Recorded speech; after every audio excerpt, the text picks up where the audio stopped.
Bank mortgage business is an unconscionable scam. Okay. It truly is. It is absolute fraud from the very, very beginning. The borrower signs the bank's loan contract and the mortgage. The borrower's signature transforms the loan contract into a financial instrument worth the value of the agreed upon loan amount. Well, it's not just that. And there's a problem. So let's talk about that for a second. It's more than that. They don't just get the agreed upon loan amount, they get commissions, points, which is what we call points. They also get quite a few specific fees, and they get some privileges with that. They get the privilege of going through to the Federal Reserve Bank and have the Federal Reserve Bank remove the money from our trust with our signature and deposit it into the bank. And we've got to understand that that's how it works. The bank fails to disclose to the borrower that the borrower created that asset. A loan contract asset is a financial instrument. So that's very important to know. A financial instrument remains property of the borrower since the borrower created it. But the bank fails to disclose the bank's liability to the borrower for the value of that asset. The bank fails to give the borrower a receipt for the deposit of the borrower's asset. So new credit is created on the bank books, credited against the borrower's financial instrument. The bank then fails to disclose to the borrower that the borrower's signature created brand new money out of a trust account that was his in the first place, that is claimed by the bank as a loan back to the borrower. The loan amount is credited to an account for the borrower's use. And then the bank again deceives the borrower by calling credit a loan when it is really an exchange for the deposited asset. It's a withdrawal. The bank deceives the public at large by calling this process mortgage lending, a loan, and other similar names. These names are used to deceive. The bank deceives the borrower by charging interest and fees when there's no value provided to the borrower by the bank. The bank provides none of its own money. A bank cannot take money out of its shareholders' account. It can't take money out of its depositors' accounts. It's illegal to do that. So where do they get the money? They don't take it out of their assets. Their assets continue to grow. They get the money from you. The bank provides none of its own money. So the bank has no consideration in the transaction. And so they have no true contract that exists. That's a very important fact. So the bank deceives the borrower that the borrower's self-created credit is a loan from the bank.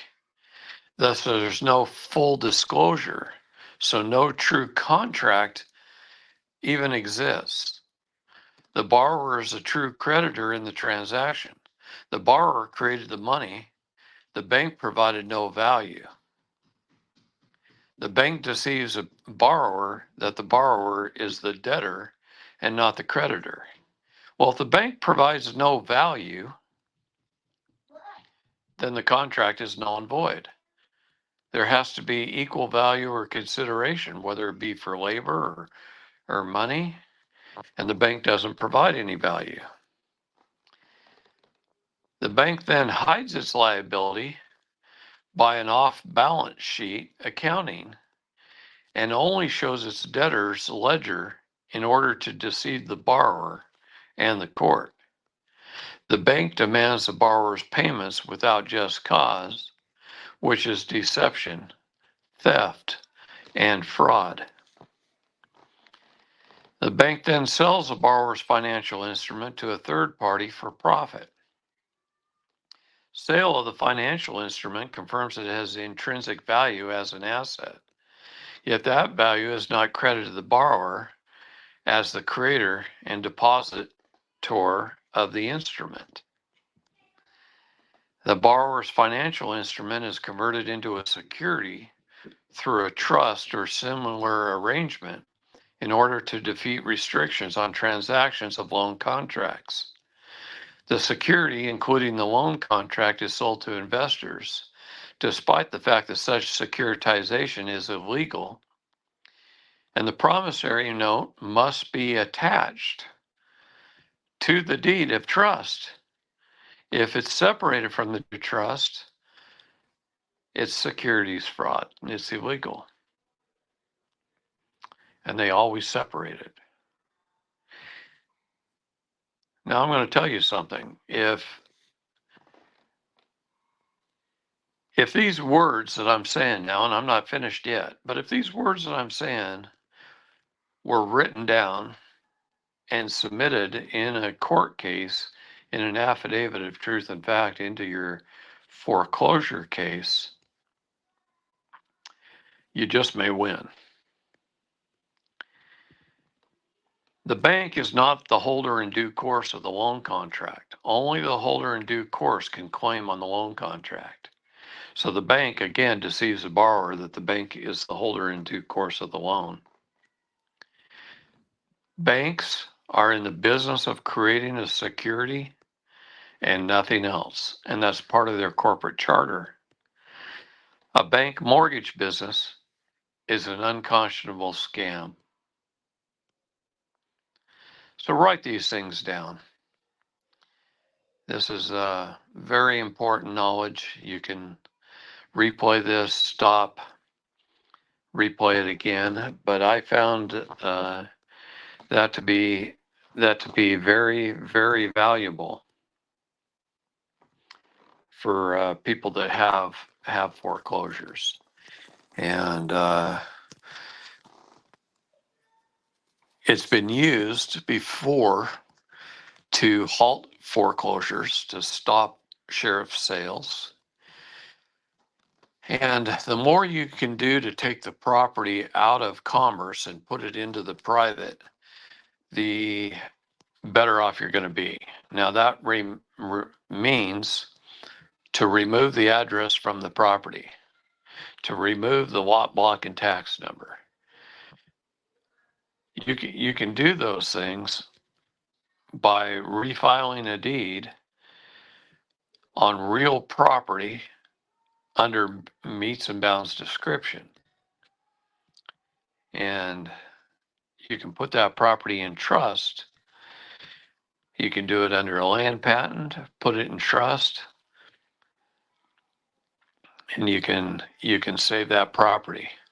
Then if they do decide to try and take it from you and it goes to a sheriff's sale, you can actually show up at the sheriff's sale and let all the buyers know by making an announcement of the property.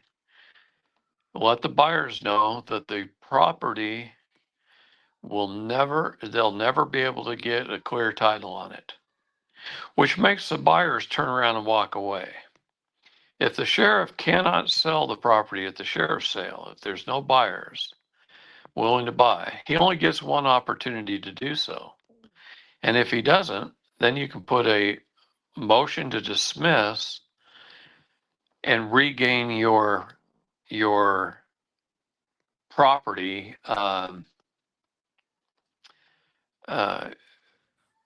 claim.